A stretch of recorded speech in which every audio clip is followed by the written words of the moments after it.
For more on all of this, we are joined by James Carafano with the Heritage Foundation. He worked on Donald Trump's presidential transition team on both foreign policy and homeland security up until the inauguration. Thank you so much for being with us. It's good to be with you.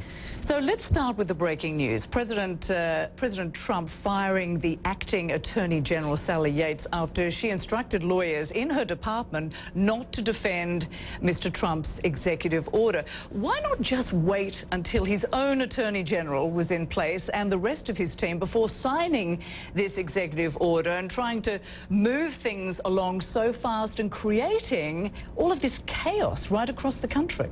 You know, that's a really fair question. And I think what they were weighing was the risks of going forward versus not doing nothing. I mean, this executive order was designed to deal with the emergent threat. And the concern is you had tens of thousands of foreign fighters fled into Iraq and Syria fighting for ISIS.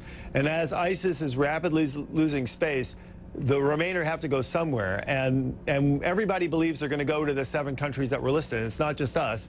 I mean, the Europeans believe that. The Obama administration believed that.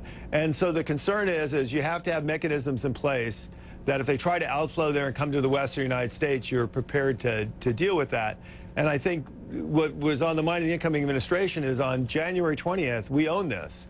And if something happens, it's on our watch. And if there's a terrorist attack on the scale of Paris or Brussels on the 21st of January, you know, nobody's going to accept, well, we just did what the last guys did. So my point is I did feel that I did think there was a sense that we own this and we need to be responsible and get our processes and procedures out. But why not just slow it down? Because it's not a matter of either they do it or they don't do it. It's a matter of doing it when everybody's in place. And what's confounding a lot of people is the list of 7 nations here, the majority Muslim countries, where there have been no attackers in the United States, whereas those countries that haven't been included, Saudi Arabia, Egypt, Lebanon, the United Arab Emirates, they're not on the list. And another country is Pakistan. So where is the logic with this? We can talk about an emerging threat, but if we've already got countries that have actually provided attackers. So let's focus on those 7 countries. Let's focus on that decision first. And it's very clear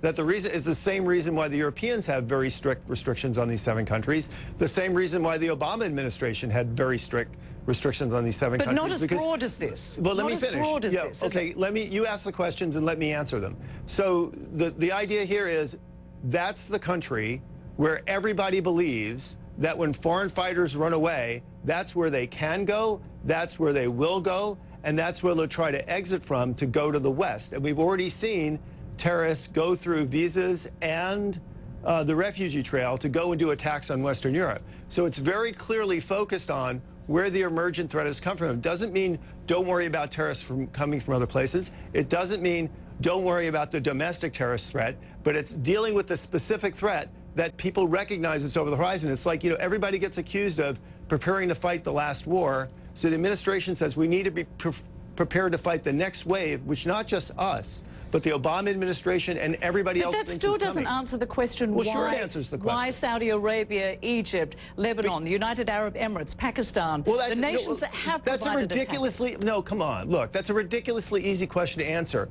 Foreign fighters are not flowing into those countries, and they're not flowing out of those countries, period. The San Bernardino attack happened Saudi Arabia, well, look, Saudi Arabia, Qatar, UAE, they have very, very tight restrictions on ingress and ingress. They're not even taking any refugees. So the argument that somehow they represent just as much a potential foreign fighter threat flow, it can only be made by somebody who doesn't actually know anything about how foreign fighters are moving in the Middle East. I mean, it just doesn't pass the laugh test. All right, James Carafano, thank you so much for joining us. We appreciate it. Thank you for having me.